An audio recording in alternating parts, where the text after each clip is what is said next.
Hi everyone! Are you like me and occasionally want a foundation that is quick and easy and lasts all day no matter whether you've got oily skin or a dry, mature skin like me? Well, I tried the MAC Studio Fix Powder Plus Foundation. It looks like this and I have thoughts that I think you're going to want to hear, so please watch on. So this is what the new Studio Fix Plus Foundation looks like. It looks like that. Here is what the old one looks like if you were a user of it. It's just a slightly more streamlined component, I would say. But the key thing is that this is now refillable, which is great news for someone like me who has two shades, one for the summer and one for more winter holidays, because it's just easier. Still comes with a mirror and it's got a little sponge. I never use these sponges, and actually I should remind myself, oh, it's white. The old one had a white sponge. There you go. You can see how pristine it is. I just never use them. But this one is black and it's got a little pointy thing, because actually this can be used under the eyes as a concealer. I mean, that's one of the benefits of this product is it's your foundation, your powder and your concealer all in one, should you wish to use it in that way. I have to say, I've only ever really loved this foundation, particularly for days when I'm in a rush or on a train or on a plane, and certainly on holiday, because it's just doesn't spill, usual thing, and also it's great in humidity. So I've got as a really dry skin. My skin is very dry and very flaky. I really look after it, however. So as a result, when I wear this foundation, if I'm wearing it in winter or even now, where at the time of filming, I'm just at the end of April, my skin's still dry-ish, or still not the normal. In the summer, it can be more normal, slightly dry. So I've put my normal moisturiser on, I've slapped on the Lancome Rénergie serum, the Rénergie cream, and I've also put a little bit of Charlotte Tilbury's Magic Water Cream, not the Magic Cream, because I've now started using the water cream in the springtime. So to that end, let's give it a go. I am shade, here's the box, NC38. Now, I was shade matched in store, and so I feel I've already tried this, because the assistant put NC37, which was fine, on one side of me, and then NC38 on the other, just because I wanted something maybe slightly warmer as we're going into spring. Now, what was interesting is because I then ended up wearing the foundation throughout the day, the finish is lovely. I mean, I was very excited, and it's actually quite different to the old one. I would say it's less powdery, but let's do it properly with a proper wear test with my own skincare underneath it in a fresh way, as opposed to 6 in the evening when I was in, well, it wasn't 6, it was like 4 in the afternoon or something when I was in store. So we'll try this. As I said, I don't use the sponge. I tend to always use a brush. So, woo, I'm so clumsy. I've just basically put too much on here. So just bear with me and we can go in with it. Okay. So if you want a fuller application, it's better to pat it on. Otherwise you just stroke it on. But already you can see, and I think it is a good shade match for me, this particular colour, NC38. Now, to show you, I am going to use it as a concealer under my eyes, although I have to say that's not how I've used its predecessor, but let's go for it. This is a wear test. I'll be able to wear it for a good probably 10 or 11 hours today, and let's see how it goes. That's a very nice finish, I think. And here's the thing.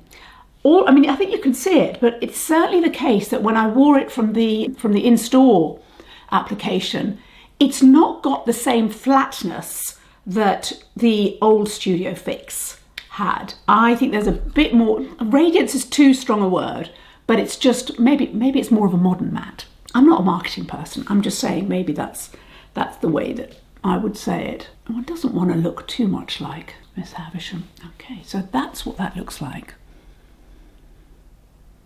I think this is probably a light to medium. I will put more on. It's definitely evened out my sort of blotchiness, because I have been sneezing all day today.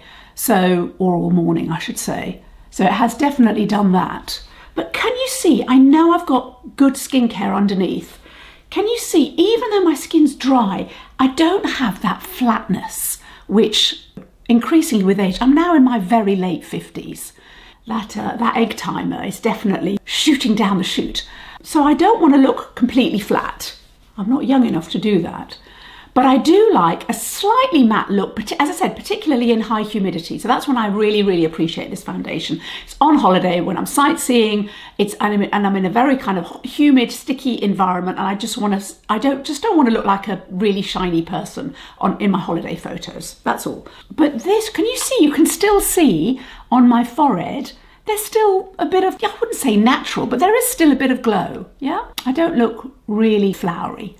So I'm going to put a bit more because I want to get it to a medium coverage, because I know actually anybody with oily skin, or generally it seems to me people with oily skin, they prefer a medium coverage. So let's just do that, because you may well be a mature skin that's oily, in which case I envy you, because it's just so much more youthful. And then I'll put some under my eyes so that you can see. Okay, so we're now definitely in medium coverage territory. I actually think this is a good colour for me. My chest is always lighter, obviously, because it's covered up, but it will get darker. So that's what that looks like. Yeah, that's definitely a full coverage. Now, again, I'm not going to use a sponge for under my eyes. I'll use my a concealer brush, and what I'll do is I'll use the Nikki LaRose N16 just because I want to go in quite lightly with it. Do that, and then I'll just get it on the back of my hand. Okay, here we go. Well, I'll do this little kind of, I've got these, which are slowly being removed, but they're just a bit resistant. These kind of little bumps.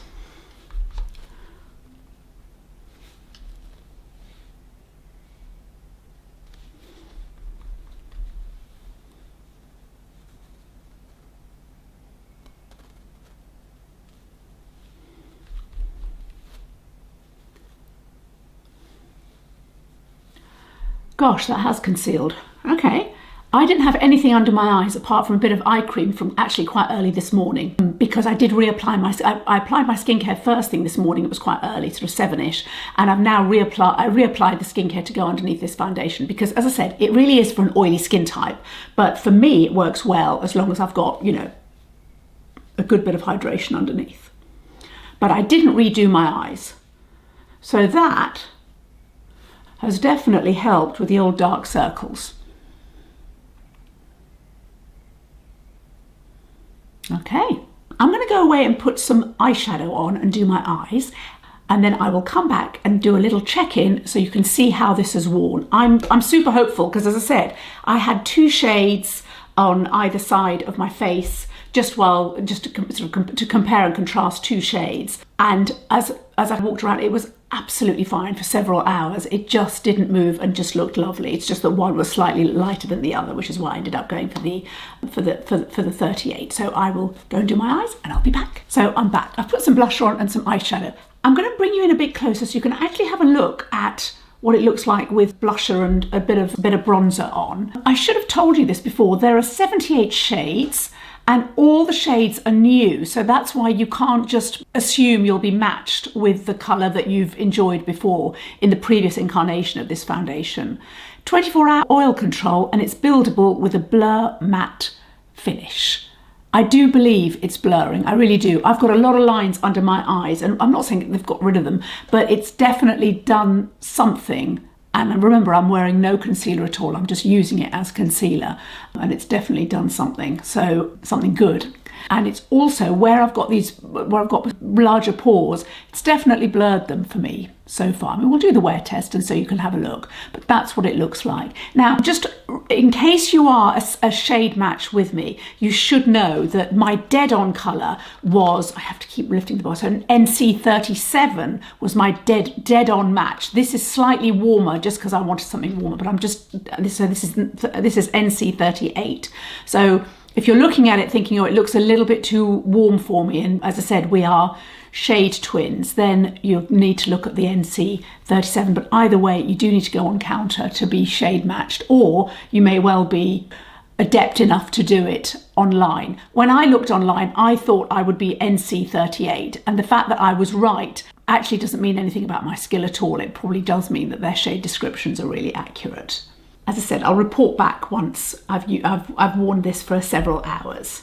So I'm back. It is now 1:45 in the morning in London. So I've been wearing this foundation for over 12.5 hours because I finished the video just before I went off to get on with my day, just before noon. So it's a good 12.5-hour wear test. So I'm going to bring you in closer so you can have a look. Here we go. I am slightly blown away by this because I think if anything it's got better throughout the day, in the sense that it's still blurring, but I think there's a little bit of radiance. If you look at where my forehead is, I mean, it's not got shiny, there's no shine that's come through from my nose and my chin, which would be a normal thing for me. But there is a little bit of radiance. It's not got this flat feel to it. It's just lovely. The blurring has maintained around my pores here. I have been blowing my nose because I have been sneezing, so I am probably a little bit more red, but it still lasted. As I said, I've not got oily around the chin. And the bit that I find amazing, do you remember with my NC16, I used it as a concealer around my eyes. It's not cracked. So I've been out for dinner with my family and my kids have made me laugh. I've been guffawing like an idiot. And even though I've been creased up laughing, it's not sort of settled in my fine lines. You can't really see that it's dried out. It doesn't look dry at all, actually, if anything. And I was quite tentative because I don't really like putting powder underneath my eyes, and I was quite careful, and not so much I did put it on, but I wasn't hopeful, frankly, because I would never have put the old foundation, the old powder foundation under my eyes. I would never have done that. And actually it's lasted really well. As I said, there's no dryness, there's no cakiness, and it's not gone in the fine lines, even though, as I say, I have been creased up by my children's inappropriate jokes that I should know better than to laugh at, but I don't. So that's really good. I also like the colour. That's just as a by the by. Look, there's 78 shades, so hopefully that just means that you are going to find something that's going to be a shade to be excited about, and that you can be confident wearing. But honestly, I am blown away. It's blurring, it's matte but not flat, and as I say, I've got a very dry skin. I've put my moisturiser on underneath and I don't feel tight. It doesn't feel dry. I haven't got that feeling, which I'm not saying I've had that feeling recently because I'm so careful with what I buy. I would never buy another powder foundation apart from the one that I've used for several years as this one, its predecessor, because I don't like powder and I don't like powder foundations, and I've never met one that I liked. I have always really liked this one, and as I've got it in the two colours, but this one I think I really love. And actually, part of me thought it's going to be a wrench to move away from the old MAC powder foundation, but actually it's not. This is better. This is absolutely better. And it's so funny, isn't it? I'll just move you back a little bit. It's so funny, isn't it? Because I think MAC is one of those brands, and I would say it's a bit like maybe Estee Lauder, or sometimes I perceive Lancôme to be like that, but not always, because I love their eyeshadows and their foundation. But other things I do think are these brands. These are these big brands that were really important and really big in the 80s and 90s, and they've lost their way. And I think MAC can fall into that. MAC can fall into that category. Although recently I've been seeing glimmers of hope, not least because their new sort of lip offerings have been so good and so exciting.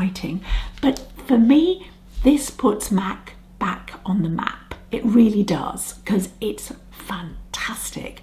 And as I said, so many shades to choose from, and I feel confident that now I can actually choose another shade to get me into the summer. This will get me through spring, and then get me through summer, and then maybe a third to get me through the winter time. So this is absolutely lovely. I urge you to give it a go. We know it's got the oil control. It's now talc free, which I think is probably one of the things that kicked off the fact that they wanted to reformulate it and bring it bang up to date. But as I said, I've got very dry skin. I'm mature. I'm in my very late 50s, and it's more than fine. It's just absolutely lovely, and I'm excited because actually to have a foundation that is going to be so reliable and so blurring and last so well throughout the day, if not even get better, that's just like tick, tick, tick on the list that I didn't even think was a list that I would be able to dare hope. So this is absolutely great. Also, I just want to say, MAC has some great price points at a time when we're used to spending, well, used to seeing anyway, foundations for 50, 55, 60 pounds. To be able to get something which is, what did I say it was? £34, $39.